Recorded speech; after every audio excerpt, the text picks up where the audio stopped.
Purple girls inspired me to be a woman, I realized.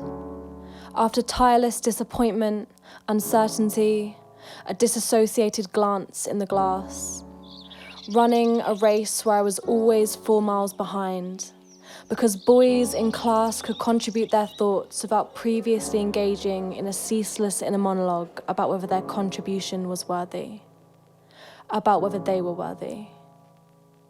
A voice is only half distinguishable when it sounds beneath water, and a girl's voice is drowned by the voices of boys that stand in better stead than them from birth, and then grow up to put girls down further, inadvertently chipping away at the self-worth of the females in their lives because they unconsciously fear the potential of a woman in later life. Purple girls raised me up, I realized. After relationships I shared with boys in my adolescent years tore me down, and I felt my vulnerability slip from the grasp of my once steady hand. Purple girls rebuilt me, I realized, when I foolishly allowed myself to trust once more, and once more after that, and then again. They built me back up, selflessly and expectantly, and without the need for me to ask. They encouraged me wholly when I decided to focus on myself. When I decided to stop watering the seeds of doubt I'd allowed boys to plant, and decided to grow from the soil that women had laid for me, with its perfectly purple pH balance and its commitment to my self-development. Because the only time my body became too alkaline or too acidic was when I allowed it to be disrupted by the northeast arrow that stems from a circle. Purple girls existed to me in all forms. They were my mum and aunt. They were black female rappers from Chicago that told me there was no essence of womanhood and showed me that a woman can always do it just as well, if not better.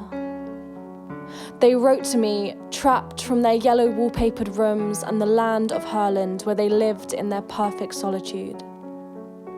They were 3 Pakistani sisters and cousins that showed me power and beauty every day in equal measure and in all its forms.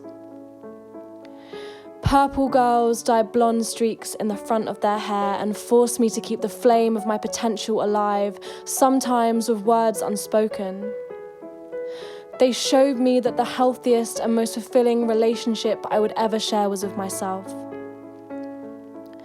Purple girls learnt to crochet hats and capitalize off the narcissism of the very boys that tore me down. They took me on their transitions into authenticity. They danced for me on stages and in bedrooms and in kitchens, and once again defied the notion that any universal essence of womanhood could ever exist. Purple girls shaved their heads without wavering. They took the false notion of beauty that had been sculpted by the imaginings of men and left it, hacked up with love on a towel on the floor of an Airbnb in Amsterdam. Then they took their pen to paper and illustrated a new image of female beauty, this time in the vision of purple excellence.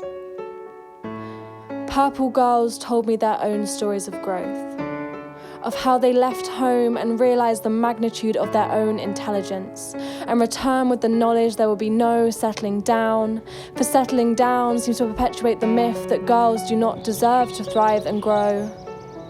But purple girls are not a myth. They exist in every corner of the globe, in every profession, in every industry, in every society, and under every governmental regime.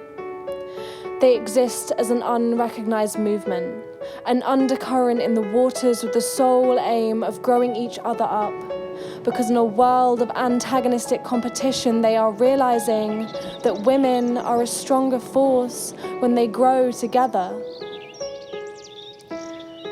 Purple girls inspired me to be a woman.